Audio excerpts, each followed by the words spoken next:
살다 보면 마음이 상하는 일들이 종종 있습니다. 내가 그 사람을 잘 대해 줬는데도 불구하고 그 사람이 나를 좀 서운하게 대할 때 마음이 상합니다.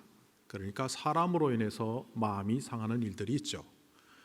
또 어떤 일은 열심히 준비하고 최선을 다했음에도 불구하고 일의 결과가 기대에 못 미칠 때 그 일 때문에 마음이 상합니다. 그것이 사람들 사이에서 일어나는 친교의 문제이든 비즈니스의 문제이든 일이 우리를 마음에 상하게 하는 것들이 있습니다.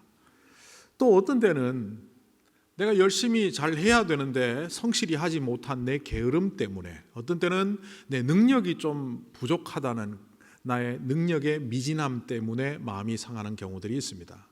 간단히 말하면 나 자신으로 인해서 마음이 상하는 경우들이 있다는 겁니다.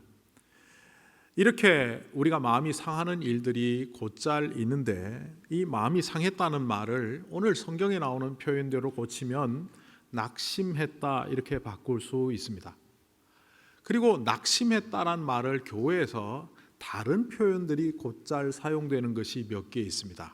그 중에 대표적인 말이 시험 들었다라는 말입니다. 또 어떤 표현은 실족했다 이런 표현도 있습니다. 그런데 시험 들었다, 실족했다는 것은 수동형으로 우리가 많이 사용합니다. 저 사람이 나를 실족시켰다.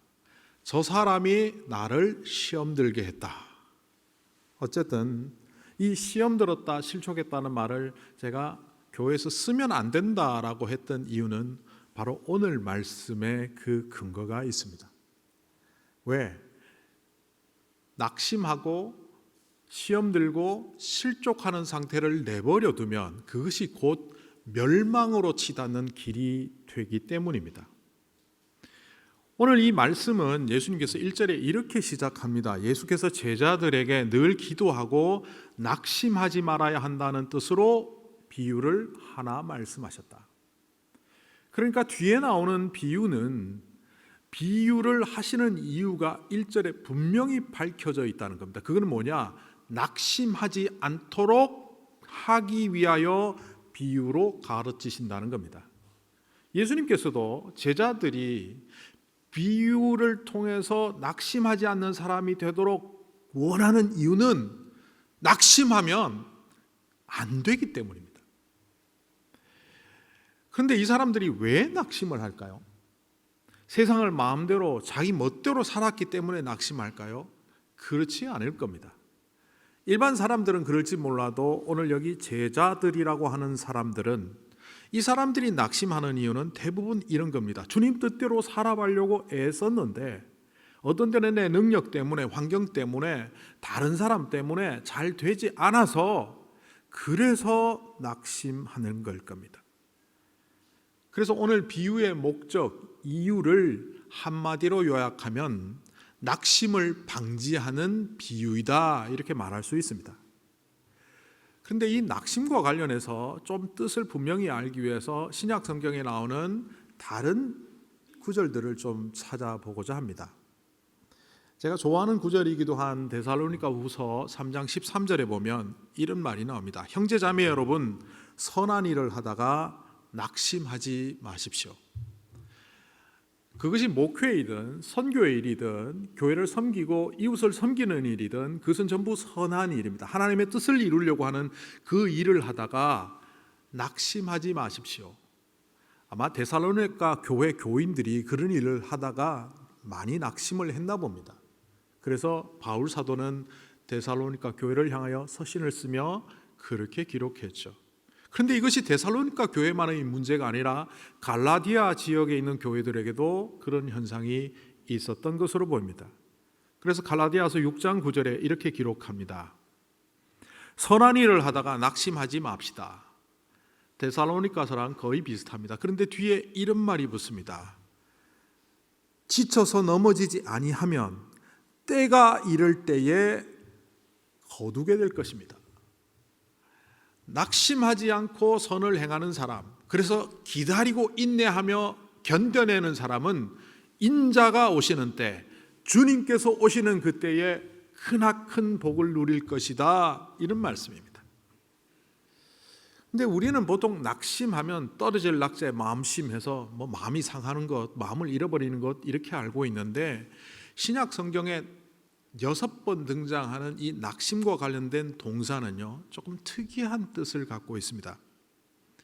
오늘 이 본문에서 사용되었고 제가 갈라디아서 데살로니가 후서에서 인용했던 그 낙심하다라는 동사는 공통적으로 엔카케오입니다. 엔은 어디 안에 어디를 향하여 이런 뜻이면 카케오는 이게 참 묘한 뜻입니다. 어근이 카코스라는 단어인데요, 이게 카코스를 찾아봤더니만 나쁘게 흉악하게 뭐 이런 뜻입니다. 그리고 카코스라는 어근을 통해서 나온 여러 가지 헬라어 단어들을 찾아보면 그 중에 범죄자, 죄인, 행악자, 악인, 악, 남을 못 살게 굴다, 그리고 오늘처럼 엔카케오라는 동사도 있죠. 이것은 낙심하다이지만 풀어보면 악을 향하여 들어가다라는 뜻입니다. 사람이 낙심해서 안 되는 이유를 헬라어 성경을 통해서 단어를 분석하면 분명히 알 수 있습니다. 그 낙심한다는 것은 결국 악을 향하여 들어가는 길이기 때문이라는 거죠. 그래서 낙심하지 말라고 사도 바울 여러 곳에서 이 이야기를 언급하고 있습니다. 예수님께서도 오늘 누가복음 기자의 기록에 의하면 낙심해서는 안 된다는 것을 강조하시며 그리고 이야기를 이어가십니다. 그 다음에 등장하는 본론인 이 비유는 우리가 익히 잘 알고 있는 비유입니다. 어떤 도시에 재판관이 있습니다.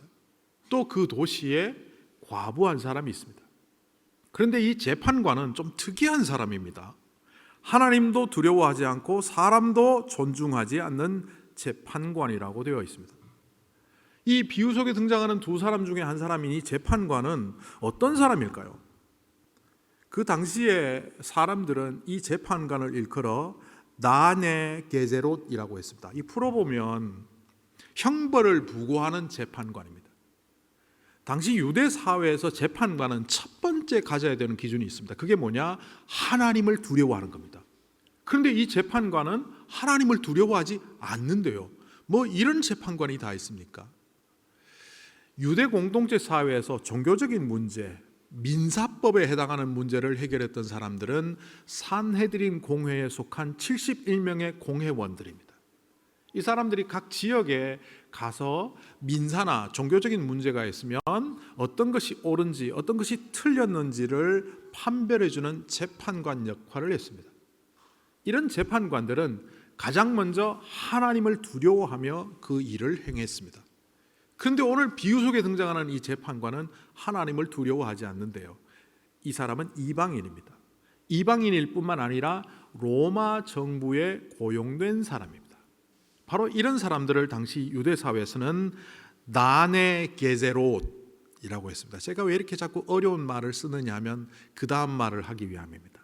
그런데 나네 게제롯, 형벌을 선도하는 재판관이라는 뜻인데 당시 유대인들은 이 사람들을 말을 조금 바꾸어서 이렇게 말했습니다. 나네 게젤롯. 게제롯 하면 형벌을 주는 재판관이라면 나네 게젤롯라고 하면 강도 같은 재판관이라는 뜻입니다. 도둑놈 같은 재판관. 권력자에 빌붙어서 권력자에게 유리한 판결을 하고 과부나 가난한 사람들은 겉들도 보지도 않는 비정한 재판관. 정부에 빌붙어서 로마 정부에 유리한 판단을 하고 식민지 백성들은 개무시하는 재판관. 그런 사람을 강도 같은 재판관이라고 그들이 불렀다는 기록이 있습니다. 그러니까 오늘 이 비유 속에 등장하는 이 재판관은 로마에 고용된 이방인일 것 같고, 그러다 보니 로마의 유리한 판단들을 늘 해왔고 식민지 백성들은 아주 무시하는, 멸시하는 재판관이었던 것으로 보입니다. 그 당시에 이런 재판관들은 아주 흔했습니다. 그래서 예수님은 그 재판관을 비유 속으로 끌어들여 하나님을 두려워하지 않고 사람을 경시하는 재판관이라고 합니다. 근데 이 사람과 대척점에 있는 한 사람이 비유 속에 등장하는데 그 사람이 바로 과부입니다.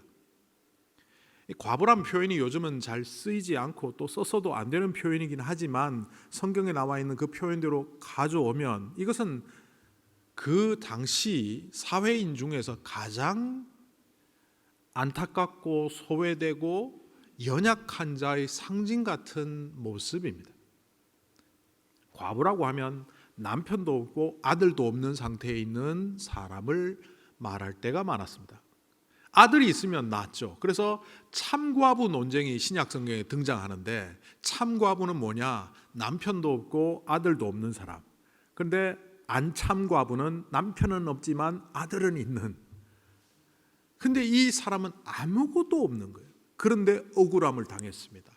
대적자로 인하여 누명을 쓰고 이걸 풀 길이 없어서 재판관을 찾아와서 말하는데 재판관은 거들떠 보지도 않고 이 과부, 이 여성은 줄곧 계속해서 재판관을 찾아와 조릅니다. 오늘 성경에 조른다라는 표현이 있는데 이거는 뭐 우리가 쉽게 아는 것처럼 반복해서 그것을 요청하는 모습을 말합니다. 전통적으로 이 비유를 이 역사적 상황 그리고 예수님이 말씀하신 의도와 상관없이 그 비유만 갖고 이렇게 풀이를 하죠. 강청기도. 좋게 말해서 강청기도지 나르게 말하면 생떼기도입니다. 내가 원하는 바가 있는데 하나님이 들어주실 때까지 강하게 끈질기게 요청하면 하나님이 들어주신다는 거죠. 마치 어느 부족의 기우제 같습니다. 많은 민족들이 비가 안 오면 기우제를 드리잖아요. 그런데 유독 이 네이티브 아메리칸의 한 부족이 기우제를 드리면 항상 비가 왔대요. 왜 그런가 들여다보니까 1년이고 2년이고 비가 올 때까지 기우제를 드린 거죠. 오늘 우리가 말하는 생떼기도, 강청기도가 기독교인이 가져야 될 영성이 아니라 저 우상을 섬기는 사람들이 행하는 모습과 똑같은 모습을 기독교 신앙의 모습이라고 설명하는 것처럼 보인다 이 이야기입니다. 내가 기도했는데 그것이 하나님의 뜻이 아니면 접을 줄도 알고 내 욕망을 기도 제목으로 삼을 것이 아니라 하나님의 뜻을 분별하는 것을 기도의 제목으로 삼아 우리가 주님께 나아가야 되는데도 불구하고 이 비유를 잘못 해석해서 생떼 기도하는 이유와 근거로 이 본문을 해석하는 경우들이 전통적으로 많았다는 겁니다. 그런데 오늘 이 말씀은 1절부터 8절이 수미상관법으로 되어 있습니다. 수미상관법은 뭐냐 하면 앞에 나오는 이야기와 꼴이 나오는 이야기가 연관이 있어서 이것이 결국 하나의 이야기를 만들어내는 문학적 구조를 말합니다. 앞에 머리수는 뭡니까? 낙심하지 않도록 이 비유를 말씀하신다는 예수님의 의도입니다. 꼬리미, 이것은 무엇입니까? 이 비유를 통해서 예수님이 말씀하시고 오늘 우리 7절에 접속사 하나가 빠졌는데 하물며라는 접속사입니다. 이 불의한 재판관도 강력한 요청에 응답해 준 것처럼 우리 선하신 하나님께서는 반드시 응답해 주신다는 거죠. 악한 사람도 자기 자식에는 좋은 것을 줄 알거든 하물며 하나님 아버지께서 너희에게 좋은 것을 주시지 않겠느냐. 그 복음서의 내용처럼 오늘 이 말씀도 하물며라는 단어가 들어가면 개역 성경에 있는 번역이 들어가 있는 것처럼 들어가면 쉽게 이해가 되죠. 하나님께서는 정의를 위하여 가난한 자가 간구하고 약한 자가 하나님께 요청할 때 그 공의로운 하나님께서는 반드시 공의를 베푸신다. 그런데 뒤에 꼬리가 하나 붙습니다. 그러나 인자가 올 때에 세상에서 믿음을 찾아볼 수 있겠느냐. 앞에 비유와 동떨어진 이야기 같지만 실제로 이 8절의 끝부분은 이 비유 전체, 아니 예수님이 말씀하신 말씀 전체의 의도를 밝혀줍니다. 이미 누가복음 17장을 쭉 읽어왔던 우리들은 17장에서 인자의 때, 인자가 오실 때, 마지막 때에 대하여 예수님께서 계속 말씀하고 계셨다는 것을 알고 있습니다. 결국 오늘 이야기는 끈질기게 기도해서 네가 원하는 바를 쟁취하라는 강청 기도의 메시지가 아니라 마지막 때에 올 때 모든 상황이 우리의 믿음을 흔들어 놓고 내려놓을 때도 흔들리지 말고 지속적으로 줄곧 하나님께 매달리는 사람, 하나님과 깊은 교제의 사람이 될 때 우리는 마지막 때에도 주님이 찾으시는 믿음의 사람이 될 수 있다, 이 말씀입니다. 결국 이 과부라는 사람을 통해서 볼 수 있는 예수님이 보여주시는 것은 줄곧 지속성입니다. 지속적으로 찾아가서 재판관과 관계를 맺어가며 결국 이 일을 이루어간 이 여인의 특징은 지속적인 겁니다. 그런데 이 지속성이라는 단어가 오늘 본문에 등장합니다. 그 단어가 뭘까요? 바로 오늘 우리말에 믿음이라고 번역된 8절에 마지막 때에 믿음을 보겠느냐 하는 믿음이라는 단어입니다. 이 믿음이라는 단어는 헬라어로 피스티스라는 말을 번역했는데 피스티스, 피스토스 이거는 다르게 표현하면 지속성을 말합니다. 믿음은 한번 세게 믿었다가 다운됐다가 잘 믿었다가 내려갔다가 하는 게 아니라 신뢰 관계를 말합니다. 오늘 믿을 수 있는 사람이 내일도 신뢰할 수 있고 모레도 신뢰할 수 있는 사람이 지속적으로 믿을 수 있는 사람, 그런 의미에서 믿음은 신뢰성이라고 번역해도 됩니다. 이 여인을 통하여 예수님이 말씀하시고자 하는 것은 그 악한 재판관과도 그렇게 만남을 통하여 지속적인 관계를 만들어 갔듯이 너희들은 공의로우신 하나님과 지속적인 관계를 맺어가야 된다는 겁니다. 그런데 오늘날 믿는 사람들, 그 시대에 예수님의 제자라고 하는 사람들조차도 그 지속적인 관계를 만들어가며 하나님과 동행하는 삶을 살지 못했기 때문에 정작 주님께서 이 땅에 심판주로 오실 때 그런 사람들을 찾아보기 힘들다, 그렇게 말씀하시는 겁니다. 오늘 이 말씀과 비견해서 지난 주중에 우리가 묵상했던 열왕기상 17장, 18장을 좀 예를 들어서 설명하려고 합니다. 열왕기상 18장에 보면 갈멜산상에 하나님의 불이 내려갔고 이방 선지자 850명 다 처결하고 엘리야가 이긴 이야기, 우리는 거기에 주목하지만 사실 성경을 그렇게 보면 안 됩니다. 17장부터 이야기는 이렇게 흘러갑니다.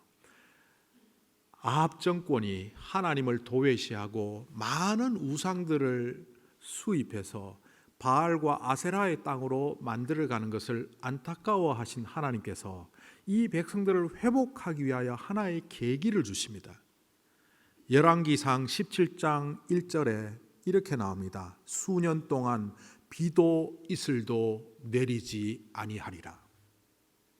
이 흉년과 가뭄은 백성들을 심판하고 못살게 굴기 위한 하나님의 벌이 아니라 우상 가운데 빠져 있음에도 그것을 모른 채 살아가는 그들에게 경각심을 주고 회복하기 위한 계기를 주시기 위한 주님의 경고입니다. 아합 왕에게 엘리야가 그 말을 전합니다. 그래서 그 땅은 흉년과 가뭄이 연속됩니다. 그러다 보니 일개 백성인 사르밧 과부는 이제 밥 한 그릇 챙겨 먹고는 죽어야 되겠다 하고 가루 한 움큼을 갖고 빵을 만들어 먹고 아들과 죽으려고 합니다. 그때 엘리야가 찾아와 그 마지막 밥상을 나에게 주라고 하고 그들에게 가뭄이 끝날 때까지 가루가 마르지 않는 복을 줍니다. 그리고 그 아들이 병들어서 또 죽게 되니까 아들을 살려줍니다. 그때 그 사르밧 과부가 하는 말이 있습니다. 하나님이 살아계시다는 것을 이제 내가 고백합니다. 하나님의 백성이었던 그 북시라의 사람들이 그 아합 정권 때문에 헷갈리고 헷갈려서 하나님이 살아계시다는 것도 까먹은 그들에게 바로 그 사건을 통하여 하나님의 살아계심을 깨닫게 해주는 모습입니다. 얘기는 그렇게 흘러가 왕궁에서 일하는 오바댜라는 사람을 등장시킵니다. 오바댜는 마치 신들러 리스트에서 신들러가 유대인들을 도피시켜서 살려준 것처럼 아합 정권이 하나님의 선지자들을 죽이려고 할 때 동굴로 도피시켜서 목숨 걸고 살렸던 의로운 사람입니다. 그런데 그가 오랫동안 아합 정권 아래 왕궁의 요직에 있다 보니 어느새 하나님보다 아합을 더 두려워하는 사람이 되어 있는 모습을 보고 엘리야는 그에게 하나님을 택하라라고 말합니다. 너희의 하나님이 바알이 아니라 여호와임을 택하라고 경고하는 그때 이 오바댜가 택하고 드디어는 그 택하는 장면이 전 백성에게 일하는 곳이 바로 갈멜산입니다. 엘리야가 갈멜산에서 이렇게 말합니다. 바알이 너희의 하나님인지 여호와가 너희의 하나님인지 택하라. 결국 하나님의 불이 내린 사건은 하나님을 택할 수 있도록 계기를 마련해 주신 것이고, 그 사건 이후 하나님은 손바닥만한 구름을 불러내어 비를 내리게 하십니다.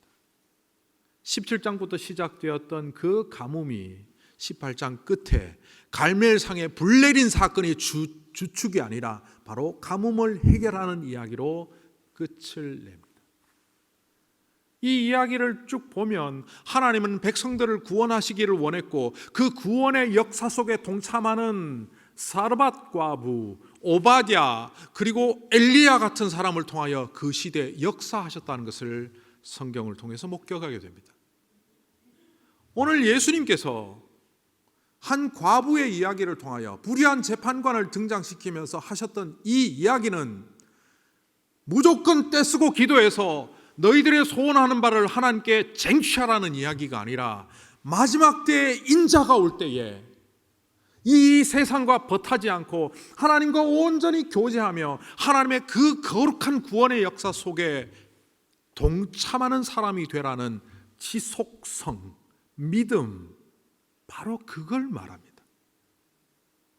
지금 내가 사는 이 순간 내가 원하는 바 그것이 해결되지 않으면 하나님이 없다라고 말하는, 낙심하기를 밥 먹듯이 하는 사람들을 향하여 제발 낙심 좀 하지 말고, 낙심은 악으로 들어가는 것이거늘 악으로 들어가지 말고 하나님 붙잡고 하나님 뜻을 바라보며 살아가라는 말씀으로 오늘 말씀을 하고 계십니다.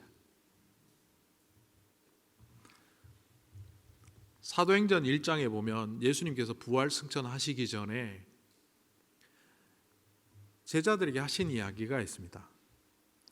너희는 몇 날이 못되어 성령으로 세례를 받으리라.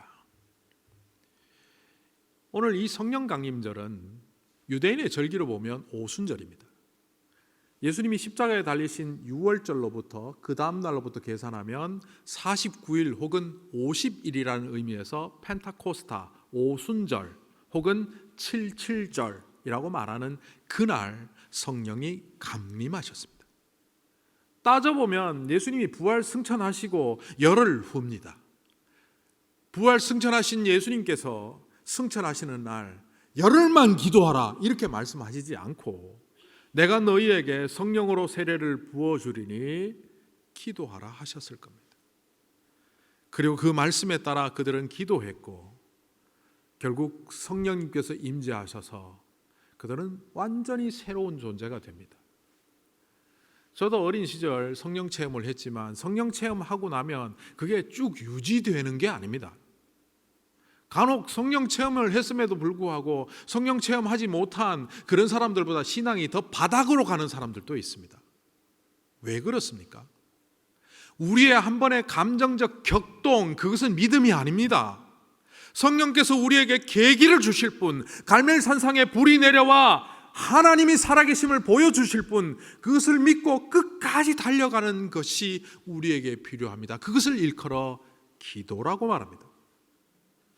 우리는 기도를 내 소원 성취를 위하여 하나님을 쪼르는 도구로 생각하고 있지만 진짜 기도는 성령께서 우리를 사용하실 수 있도록 그 길을 열어드리는 것, 하나님의 뜻에 순종하도록 나를 돌려드리는 것, 하나님께서 우리를 사용하실 때 언제든지 나아갈 수 있도록 순종의 사람으로 만들어가는 것이 기도입니다. 주님께서 기도함으로 실족하지 말라고 하시는 뜻이 어떤 의미입니까? 너희들이 늘 낙심하는데 그것은 잘못된 기도를 하기 때문이다. 너희들이 해야 될 기도는 하나님의 뜻을 묻고 그분의 뜻에 순종하겠다고 결단하는 기도가 되어지며 그분과 온전히 줄곧 지속적으로 나아갈 때 그것이야말로 기도요, 그것이야말로 믿음이라고 가르쳐 주십니다. 성령 강림 이후 사도행전에 나오는 예루살렘 교회는 이런 모습을 보입니다. 사도행전 2장 42절입니다. 서로 교제하고 떡을 떼며 오로지 기도하기를 힘쓰니라. 46절에 또 다른 말씀에 이렇게 나옵니다. 날마다 마음을 같이하여 성전에 모이기를 힘쓰고 집에서 떡을 떼며 기쁨과 순전한 마음으로 음식을 먹고 하나님을 찬미하였더라. 성령 강림 사건 그날 베드로는 무려 3,000명의 사람들을 전도해서 세례를 주고 교회를 시작했습니다. 그러나 일시적인 사건으로 그치지 않고 그것이 지속적으로 이 땅에 존재케 하는 주님의 몸된 교회를 만드는 일이 되기 위하여 그들은 오로지 기도했고 또 모였고 기도했습니다.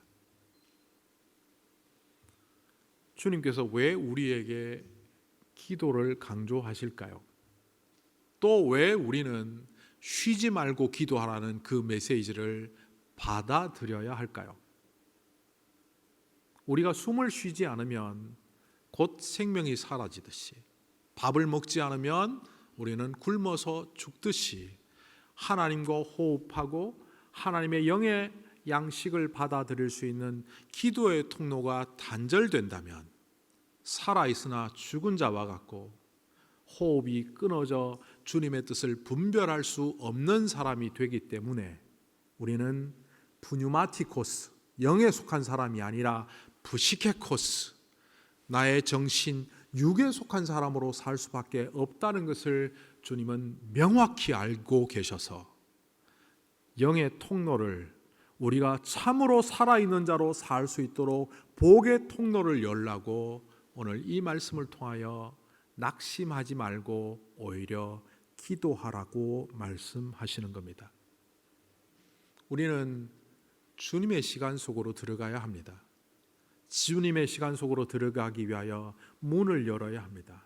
바로 그것이 주님과 함께 동행하는 기도의 자리요, 그 기도를 함으로 우리의 삶의 여러 문제들이 보이지 않고 이제는 주님이 보이기 시작함으로 상황과 여건은 바뀌지 않았지만 상황과 여건에 굴복하지 않는 내가 되므로 이제는 성령님께 순종하며 그분께 엎드리는 사람이 되는 그 목표를 향하여 달려가기 위하여 오늘 주님께서 말씀하시는 낙심하지 말고 기도하라는 그 메시지를 낙심하지 않는 비결로 받아들이며 성령의 임재와 함께 성령님의 도구가 되시는 여러분들이 되시기를 간절히 소망합니다.